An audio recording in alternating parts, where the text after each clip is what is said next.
Posso te fazer uma pergunta simples? Você já ouviu falar de um Oscar acontecendo na Rússia? Ou de um ator subindo num palco na China para criticar o próprio governo? Não é ironia, é uma pergunta direta. E também não estou dizendo que um país é bom e o outro é ruim. Estou só te convidando a observar um padrão. Quando a gente vê artistas subindo em palcos internacionais para contar histórias duras sobre ditaduras, repressão e autoritarismo, essas histórias quase sempre são contadas nos mesmos lugares do mundo. Guarda isso um pouco, porque isso ajuda a entender a nossa própria história. Quando se fala da ditadura militar no Brasil, é impossível negar a dor. Houve tortura, mortes, desaparecimentos. Isso é fato. Isso não se discute. Mas a história também não pode ser contada sem o contexto em que aconteceu. O Brasil das décadas de 60, 70 e 80 estava no meio da Guerra Fria, uma disputa global entre dois blocos de poder, de um lado os Estados Unidos e do outro a União Soviética. As ditaduras da América Latina, inclusive a brasileira, surgiram e se sustentaram dentro dessa lógica de combate ao avanço do comunismo. Explicar isso não é defender abusos, é reconhecer o cenário real da época. E aqui entra um ponto que quase nunca é dito com clareza. A oposição organizada contra a ditadura militar no Brasil não tinha como objetivo principal a democracia como a gente entende hoje, com liberdade plena de expressão, imprensa livre e alternância de poder.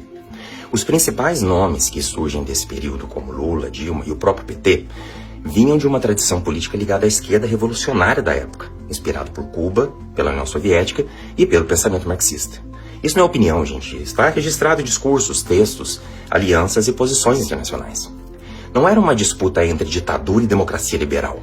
Era uma disputa entre projetos de poder dentro da lógica da Guerra Fria. Isso não apaga a repressão e não diminui as vítimas, mas desmonta a ideia confortável de que aquela luta nasceu desde o início como uma luta pela democracia que a gente vive hoje. O presente ajuda a entender isso melhor do que qualquer livro, gente. Quando o governo Lula fala hoje em respeito à soberania e diálogo diante do Irã, um regime que executa jovens, reprime mulheres, mata homossexuais e cala opositores, isso não é contradição, é coerência com essa tradição política. O mesmo vale para a Rússia. A dificuldade em condenar claramente a invasão da Ucrânia e a tentativa de tratar agressor e vítima como equivalentes seguem a mesma linha. Desconfiança do Ocidente e tolerância com regimes que o enfrentam. Por exemplo, na ONU, gente, no ano passado, quando foi votada uma resolução pedindo que a Rússia devolvesse crianças ucranianas levadas à força, o Brasil não votou a favor, preferiu se abster. Isso não é um detalhe diplomático, é um exemplo claro de que como a crítica desaparece quando o autor da violação não é o inimigo histórico. O passado ajuda a entender o presente. E aqui está algo incômodo, que quase ninguém gosta de encarar. Artistas como Wagner Moura sobem hoje em palcos aqui nos Estados Unidos para denunciar a ditadura brasileira. E fazem isso com razão. Essas histórias precisam ser contadas. Mas o que nunca se diz é que essa liberdade de subir num palco, criticar um regime e ser aplaudido por isso, só existe porque o sistema que venceu a Guerra Fria permite esse tipo de crítica. O mesmo país que apoiou a ditadura brasileira naquele contexto é o país que hoje garante o direito de alguém estar no seu território, receber um prêmio e dizer: isso foi um absurdo.